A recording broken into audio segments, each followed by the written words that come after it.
keeping humility at the forefront of success is so important. We should not start judging other people once we're blessed with certain things and say that we're better than them or that we're no longer in that area, so I can't relate. It's so easy to get caught up in this idea that you're better than or you have more than somebody else, therefore you can't be around them.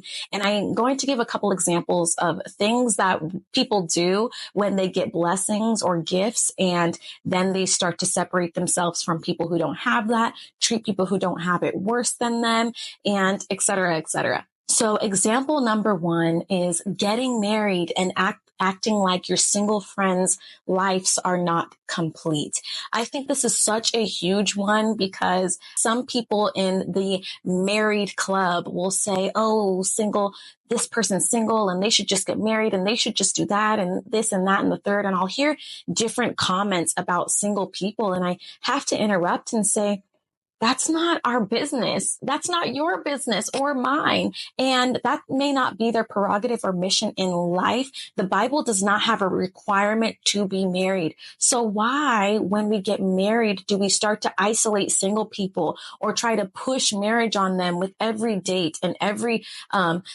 relationship that we see, or every person of the opposite sex comes around and we try to push a relationship on people? It is not that easy. It is not that simple. I acknowledge that my marriage is a blessing and a gift from God. And I'm so thankful that I'm not married to somebody who is crazy. And it is not as simple as just picking someone out the bunch and going and get married, because then when you pressure that on somebody who may not be ready, who may not want that for their life, who may be in a season of focusing on themselves and pouring into other things, and they may not ever want that for their life. And that's okay. So why do we push our blessings on other people as if it's just a free, easy choice, and also treat them as less than, as like, you can't hang out with me because you're single, or we can't be around you because you're single, as if it's some disease, as if being single is some disease. I see that often on social media, also with channels just promoting women, go, get married, as if, again, it's that simple. So when we are blessed with something, especially like a marriage, don't ostracize or isolate single people or divorcees. We're still young. We're still experiencing life. We have enough life left to live, to go through some suffering and some trials of ourselves. For ourselves.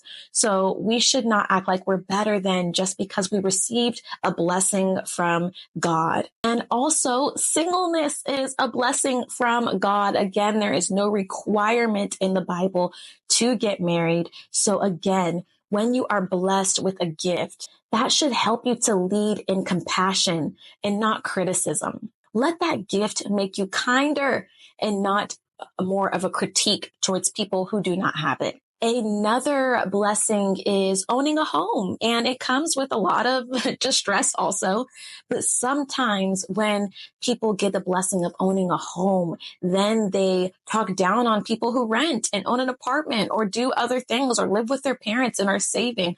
Again, it's not for everybody. There is no law. There is no rule that you must live life the way that other people live life. And when we place these blanket statements on people like, well, you need to do this, you need to do that, you need to live the way that I did it, why are you stepping outside of the lines? Not everything is so simple. And remember, it's a gift, and it is not something that we can brag about. If it is a gift from God, it is nothing that we can do in our own human wisdom to gain these gifts from God. You can have the most money, the most knowledge, you can know how to do the whole house thing, but if you don't have wisdom, right, in certain markets, or, wisdom is that application piece. You could buy when the market is terrible, and then owning a home is a complete disaster. It's not so black and white that you need to live your life this way, because not everybody is in that season. It's not wise for everybody to do that. And again, we should not allow our gifts to create critique. And the last example that I have is you are owning a successful business and you're criticizing somebody who is just starting theirs. Remember that You may have not started out with the best idea. You may not have started out with the best product or the best productivity in your entrepreneurship. And to give grace and kindness for people who are starting, for people who are trying to figure it out. If they say something that doesn't make sense about that entrepreneurial business, don't criticize them and be like, well, you don't know that. You don't know this. Give them the wisdom if you know. Give them the knowledge if you know. And if they ask, don't criticize people. There's always a chance and a beginning of somebody learning. We all have to start somewhere when we get information, and it shouldn't be a thing of criticism and why don't you, why can't you, instead of compassion on how can I help? Do you need me to help? How can I support you? We should want to see our brothers and sisters around us win, and winning is not our exact formula, right? Winning is not my exact formula of this, that, this, and this. And if you do it a different way, you are weird or odd or not good enough. It should not have that criticism when people do things differently than you. Everyone's life is different. And when you get something, when you get a form of success, when you get a blessing, do not let that breed, rudeness towards other people. Stay grounded in your blessing and remember to have compassion and love and empathize with others in unique circumstances. Again, if it's not something that you would choose, come at that with love. Come at that with empathy. We don't have to judge people who are not living our exact formula in life. We don't have to judge single people now that we're married, or apartment owners when you buy a house, or these and that's this and the third. You don't have to judge other people from living differently than you, because that's so contradictory to what the Bible and God wants us to do. And everybody lives their life different.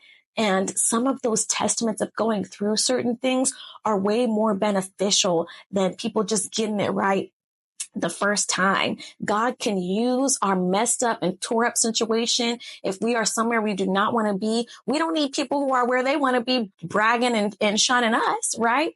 God can use that situation to bring so much glory to his name versus using ours that may be the cookie cutter perfect life. You know, you never know what God is going to do, but always remember to have that humility piece of not everybody has to live life the way that I live it. I don't have to judge everybody for having something different, saying something different, doing something different. You know, there's so much nuance to life. So let's remember to not let our blessings breed critique and judgment, that our blessings should lead to compassion and not criticism, to letting people open up of, you know, this is where I'm at and this is where I need to be, and being okay with that. And obviously, if we see somebody that is really doing things that are detrimental to their life, you know, again, I don't think it's helpful to be like, you shouldn't look at me, look at what I did. I still think there is so much compassion that can be offered there, and people will find a way and go to God so much more when you lead with compassion versus rules and regulations and critique on their life. And also, here are a couple of things that I remind myself through certain successes and blessings. I remind myself that it can be taken away. This is such a powerful thought, to not only care for what you have, but to also be empathetic for what others don't, and to say that people can still find success in not having what I have, and that is okay. It's such a powerful reminder that everything is a gift from God. And another thing that I remind myself too is that I am young and still, God willing, have a lot of experience, a lot of life left to experience. So there's going to be trials, there's going to be tribulations, and how I treat others right now in their season, in their trials, tribulation, or differences of what I have versus what they have. How I treat others now is how others are going to treat me. And I want to approach people with compassion, with understanding, without all of these rules and questioning why they didn't do it my way and lacking that perspective. And lastly, again, I just wanted to end with that verse, that 1 Corinthians 4:7. And I just want to say the last half of the verse, which is, and if everything you have is from God, why boast like it isn't a gift? What do you have that God hasn't given you? And that's just something that really speaks to me and says, God, thank you for what I have, and help me to let my blessings again, let my successes and my blessings breed compassion and not comparison or critique or judgment. Help me to know that life is full of perspective and my way is not the only way.